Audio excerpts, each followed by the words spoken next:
Welcome to Guide Guru. We hope this video helps. You start by updating your switch and enabling any controller input options because compatibility depends on firmware.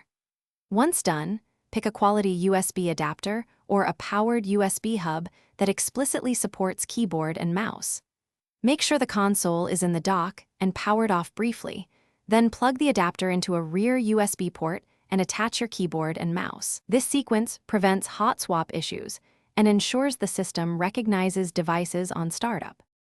Once the hardware is connected, power the switch and go to System Settings to verify controller input. If your adapter has profile switches, set a gaming profile and adjust mouse DPI or sensitivity so pointer movement feels natural. These adapters translate mouse motion into joystick input. Test keys and clicks in the home menu to confirm mapping.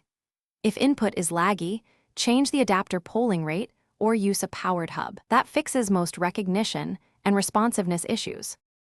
You finish by customizing keybinds per game and locking in mouse sensitivity so gameplay feels consistent.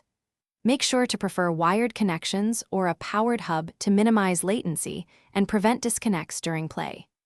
If the switch does not detect devices, reboot the console, reseat the adapter, or reflash the adapter firmware if available. Also try another USB port or a different adapter model. This process resolves almost all compatibility and recognition problems. Thanks for watching. Consider subscribing if we helped you today.